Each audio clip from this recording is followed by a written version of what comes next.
Hi everyone, I'm Miss Laura, and today I will be reading Chapter 3 of Stone Fox. Chapter 3 starts on page 22, and it's entitled Searchlight.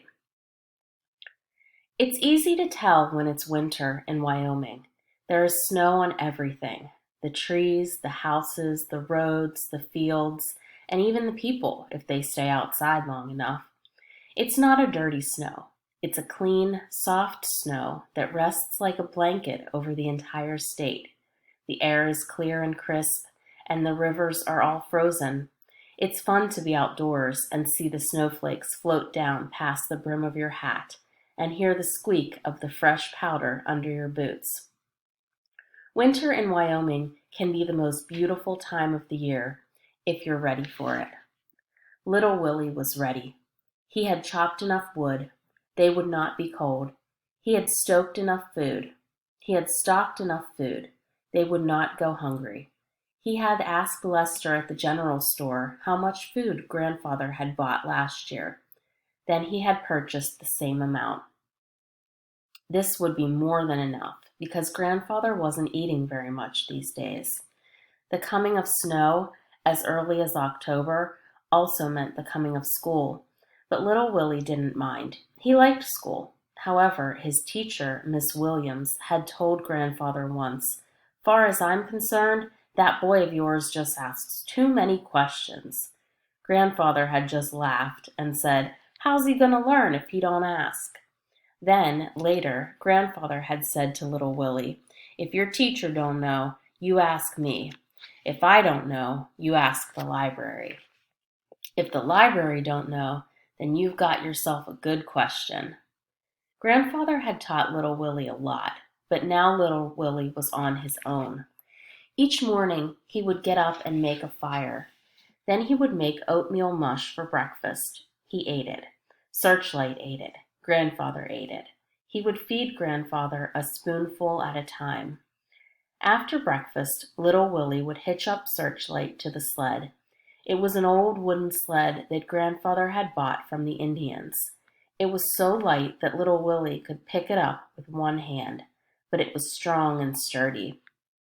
Little Willie rode on the sled standing up, and Searchlight would pull him 5 miles across the snow-covered countryside to the schoolhouse, which was located on the outskirts of town. Searchlight loved the snow. She would wait patiently outside the schoolhouse all day long. And little Willie never missed a chance to run out between classes and play with his friend. After school, they would go into the town of Jackson and run errands. They would pick up supplies at Lester's general store, or go to the post office, or go to the bank. Little Willie had $50 in a savings account at the bank. Every month, Grandfather had deposited the money little Willie had earned working on the farm. "Don't thank me," Grandfather would say. "You earned it. You're a good little worker, and I'm proud of you." Grandfather wanted little Willie to go to college and become educated. All little Willie wanted to do was grow potatoes, but he respected his grandfather enough to do whatever he said. If there were no errands to run that day, Searchlight would just pull little Willie up and down Main Street. Willie loved to look at all the people, especially the city slickers, as Grandfather called them. Why, they didn't know a potato from a peanut, Grandfather said, and their hands were as pink and soft as babies. You couldn't miss the city slickers. They were the ones who looked as if they were going to a wedding. At a little before 6 each day, little Willie would position his sled in front of the old church on Main Street.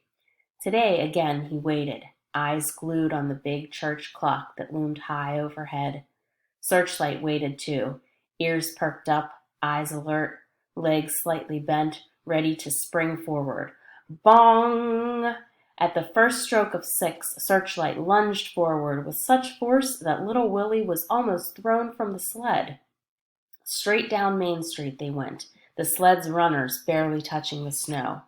They were one big blur as they turned right onto North Road, and they were almost out of town before the church clock became silent again.